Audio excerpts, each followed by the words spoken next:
ज्यादा बकवास मत कर, ऐसा कान पे लगाऊं। खबरदार, तो मेरी बच्ची पे हाथ उठाने की कोशिश भी करी, मेरे पीठ पीछे तुम्हें जो करना था ना वो तुमने कर लिया, तो मेरी आंखों के सामने। अगर मुझे पता होता ना कि तुम इतने घटिया इंसान हो तो मेरी बेटी के आसपास आने भी नहीं देती मैं तुम्हें। तो तुम्हें भी लगा ना ये सब रियल हो रहा है? रियल नहीं है ये।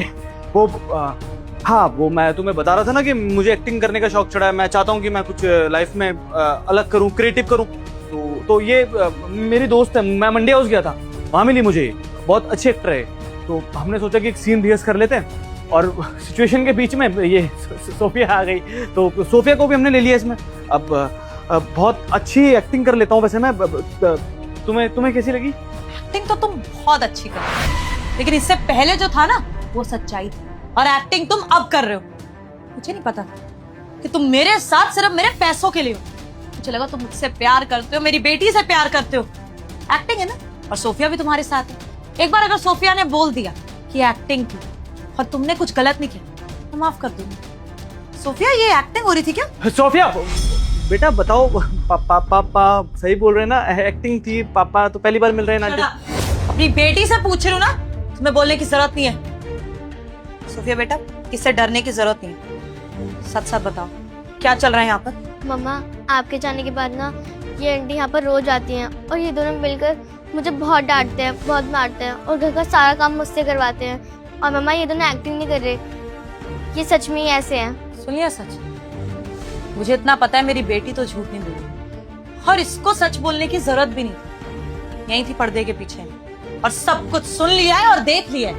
तुम्हारी गर्लफ्रेंड है, तुम्हें बोल रही है मुझे छोड़ दो, और तुम्हें बस मेरी प्रॉपर्टी चाहिए, उसके लिए तुम मुझे झेल रहे हो, मेरी बेटी को झेल रहे हो। मैंने तुम्हें बोला कि मैं दूसरी शादी के लिए रेडी नहीं हूँ, मैं अपनी बच्ची के साथ बिल्कुल खुश हूँ, लेकिन तुमने दिखाया कि तुम मुझसे इतना प्यार करते हो कि तुम मेरी बेटी को भी अपना लो। मुझे लगा मेरी बच्ची इतनी छोटी है, उसको भी बाप का प्यार चाहिए होगा, तो मैंने तुम्हें अपना लिया। अरे तुम्हें काम करने को भी नहीं बोला मैंने बोला कि तुम जाओ अपने करियर पे फोकस करो, अपना पैशन फॉलो करो, मैं कमाई करूंगी। क्योंकि एक आदमी अगर मेरे लिए, मेरी बच्ची के लिए इतना कुछ कर सकता है तो मैं उसके लिए बाहर जाके कमा तो सकती हूँ। शायद यही गलती होगी, सर पे चढ़ा लेना मैंने तुम्हें। मुझे पहले ही समझ जाना चाहिए था कि तुम मेरे पास सिर्फ मेरे पैसों के लिए आए, तुम्हें कोई लगाव नहीं, तो कोई किसी और की बच्ची क्यों पालेगा। मैं ये कलयुग में एक राम जैसा आदमी ढूंढने चली गई।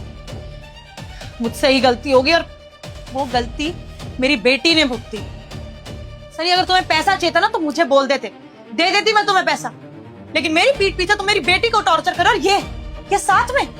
और कम से कम तुम्हें शर्म आनी चाहिए, औरत हो तुम, बिल्कुल कुछ शर्म नहीं आई। एक बच्ची के साथ वो ऐसे करे जा रहा हो, तुम साथ में मिलके उसको धमका रही हो, सुना रही हो। तुम भी कभी माँ बनोगी? जैसी औरतों को तो क्या ही बोलूंगी, जो दूसरों का सिर्फ घर बर्बाद करने आती है। तुम्हें इसी के साथ रहे ना, प्यार करते हो तो काम करो, जाओ यहाँ से, परिवार तो छोड़ो, पैसा भी नसीब होगा तुम्हें, जाओ। इतना मेरी बात ठीक है, मैं एक्सेप्ट कर लेता हूँ कि मेरी गलती है चेतना, मैं सॉरी भी बोल देता हूँ उस चीज़ के लिए। लेकिन यार तुम गलत समझ रही हो यार। मैं अकेला हो गया था यार, कोई काम नहीं कर रहा था, मैं घर पे रहता था पूरा दिन, बच्चे के साथ रहता था, डिप्रेशन में जा रहा था मैं, इसलिए सिर्फ एक दोस्त बनाई थी और कुछ भी नहीं है। डिप्रेशन होगा तो बाहर जाके मुंह मारोगे तुम, बकवास करने की जरूरत नहीं। ये जो तुम मीठी मीठी बातों में फंसाने की कोशिश कर रहे हो ना, अपनी फंसो। मैं सिर्फ अपनी बेटी के साथ बहुत खुश हूँ, और अगर तुम्हें इतना ही प्यार है मुझसे तो ठीक है, मैं पुलिस को बुलाती हूँ, तुम्हारे और इसके खिलाफ कंप्लेंट करती हूँ। इसने तुम्हें फंसाया ना, इसकी बातों में तुम आए हो, ये जेल जाएगी, है ना? तुम्हें तो फर्क भी नहीं पड़ेगा। एक मिनट मैडम, पुलिस को बुलाने की कोई जरूरत नहीं है। यहाँ सिर्फ मेरी गलती नहीं है, गलती तुम्हारे पतिदेव की भी है। फोन करके बुलाता था मुझे। हाँ या बड़ा, आपका पर्सनल फैमिली मैटर है, आप लोग सुलटो। मैं जा रही हूँ, मैं आउट हूँ उससे। हाँ, खुद देखो। हाँ चली जा, जितना अच्छा हुआ ना चली गई। अब वैसे भी फैमिली के बीच का मैटर रह गया। सॉरी बोल रहा हूँ मैं, तुम्हें बहक गया था यार, कसम से बहक गया था। बस सन, नाटक करने की जरूरत नहीं। परिवार तुमने कभी हमें समझा ही नहीं। अगर परिवार समझा होता ना तो सब खुश रहते। किस चीज की कमी थी? घर है, एक पूरा परिवार मिल रहा था तुम्हें एक ऐसी औरत मिल रही थी जो तुम्हें बोल रही थी कि तुम अपना पैशन फॉलो करो। तुम्हें फोर्स नहीं कर रही थी कि बाहर जाके कमाई करो, लेकिन तुम्हें ना ये प्यार रास नहीं आया। तो जाओ यहाँ से। और हाँ, डाइवोर्स दूंगी और ये प्रूफ दिखाऊंगी, सब मैंने रिकॉर्ड करा। और मेरी बेटी को जो तुम्हें हरास किया है, परेशान किया है, उसका भी तुम पे केस करूंगी, ताकि किसी और औरत की, किसी और के परिवार की जिंदगी बर्बाद ना कर सको तुम। निकलो मेरे घर। नहीं यार, इतना बड़ा डिसीजन नहीं ले। मैं सोफिया को सॉरी बोल देता हूँ, वो मेरी गलती है। सॉरी बेटा, पापा से गलती हो गई। आप पापा की पिट्टी पिट्टी करता हो। मैंने कहा निकलो।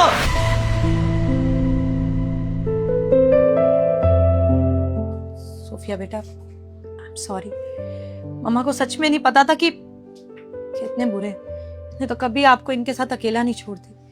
बेटा, आपको पहले बताना चाहिए था ना। आपको पता है ना आपकी मम्मा आपसे कितना प्यार करती है, इतना सब कभी होने नहीं देती आपके साथ। मम्मा, मैंने आपको बताने की कोशिश की थी, लेकिन वो मुझे हमेशा डरा कर रखते थे। आज के बाद इस घर में सिर्फ आप और मैं रहेंगे, और कोई तीसरा इंसान नहीं आएगा। हाँ, और मुझे भी कोई पापा नहीं चाहिए।